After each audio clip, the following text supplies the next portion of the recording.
However, I can see you. Oh no! Oh no! I can see you as. Well, that's a blooper.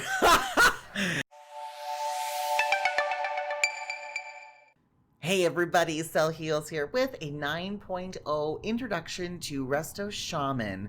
So, with all of us being a little bit sad that we don't happen to have the Shadowlands release as originally anticipated, I wanted to go over some of the changes we currently have on the live version for Resto Shaman.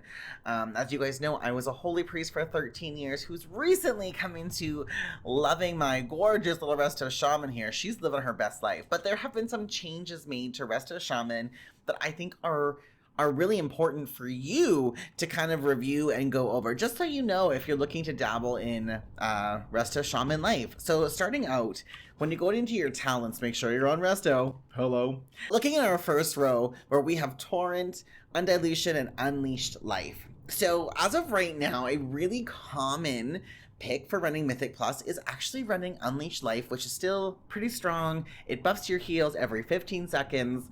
I personally, with my playstyle, I'm not a huge fan of Unleashed Life. I will run it. I'll run it in a raid. But inside of Mythic Plus, I kind of like running Torrent a little bit better. And I'm thinking like moving towards the covenants that are coming in a future video. Torrent might be the smarter decision to pick.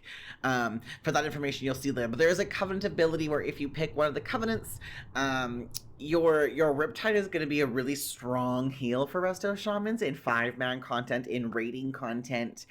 So like they all have value. The other talent I haven't talked about is Undilution. This isn't a terrible talent. Like anyone you pick here, you'll probably be okay running most 5-man content, most raid content, but if you're wanting to be optimal, I'm probably going to tell you guys to be running Unleashed Life. If you're having a hard time tracking that and you don't have a weak aura built up for it, then I would switch back to Torrent. I do think there is a lot of value in Torrent. If you're going to run Torrent, though, to increase your Riptide initial heal, you have to run Echoes. You need the second charge. If you're not running Echoes, do not take Torrent. Then you're going to be torn between Unleashed Life and Undilution. Unleashed Life is probably going to win out 95% of the time. Unleashed Life is what I will be running for my 5-man and my raid content, and it's probably what I'm going to be pushing people to be looking at currently right now. In our second row, we have Echo of Elements, which gives you 2 charges to your totems. That hasn't changed. Deluge hasn't changed. The new talent we have, though, this replaces Earthshield. Earthshield used to be a talent, but now it's baseline. So with Earthshield being baseline, they have introduced Surge of Earth.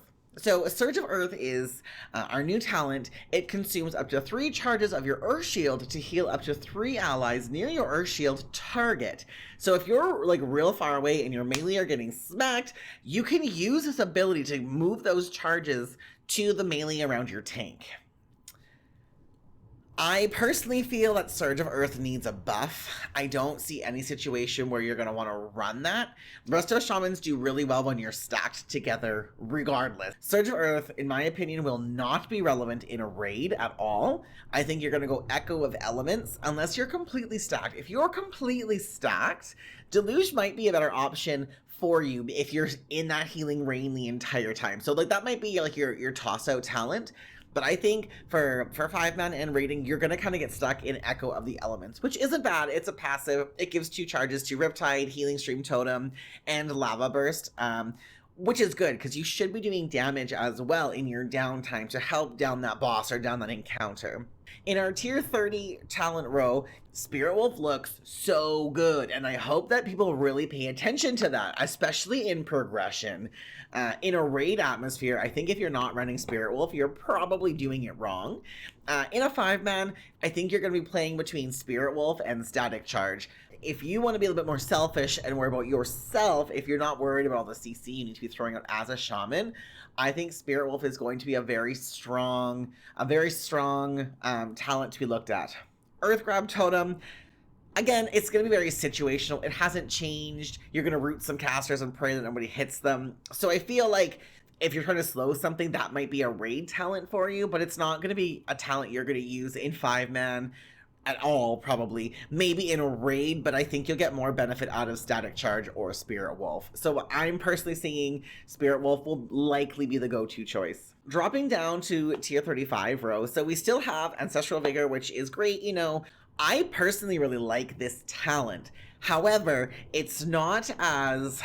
Like, I would like to see this talent get a buff, maybe. Like, maybe increase the talent, but for like 20 seconds, or maybe increase the health to 15%, just to make it a little bit more attractive. Otherwise, like, you're looking towards Earthen Wall Totem again.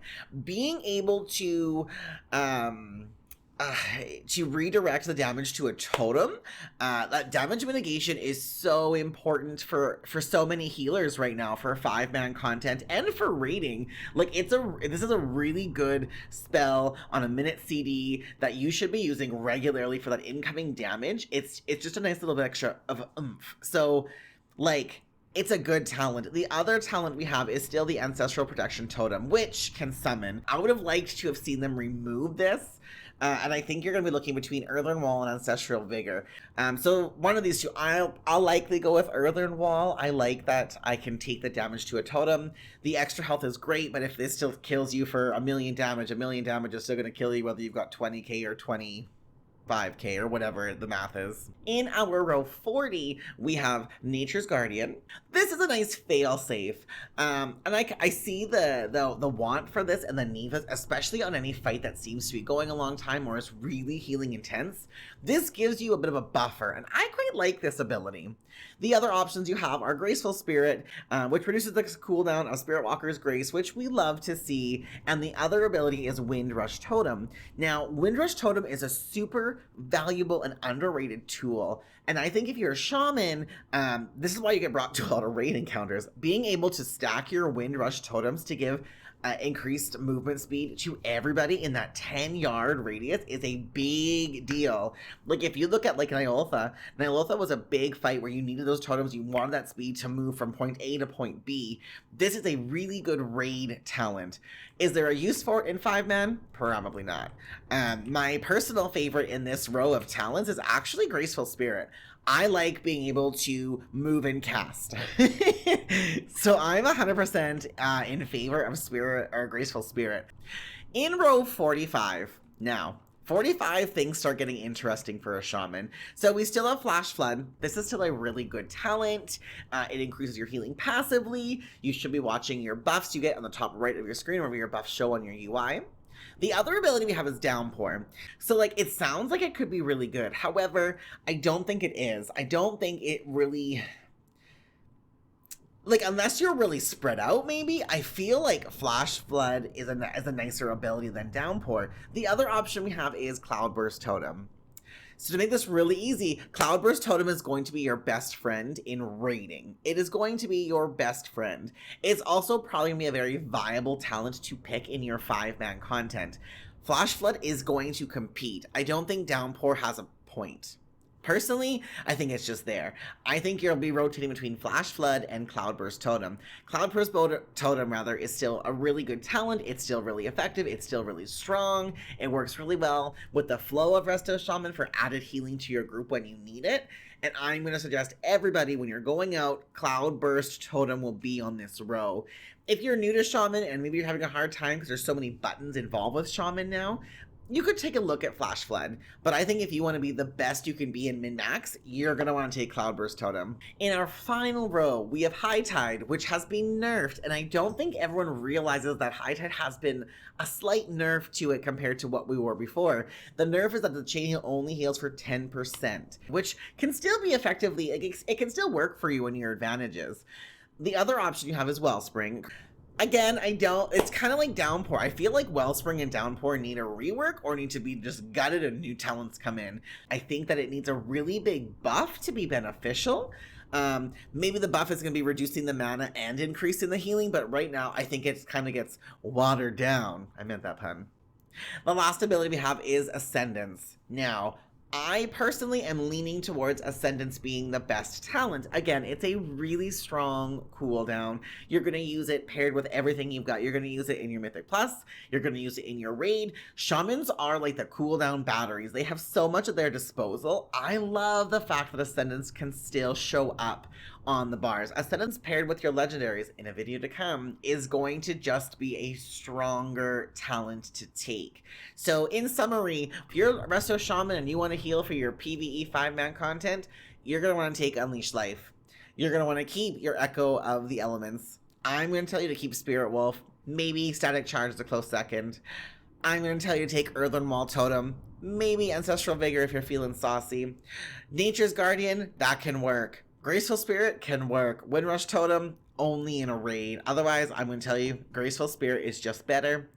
Followed by our final row, Flash Flood, Downpour, Cloudburst. Cloudburst for me, I like how it works.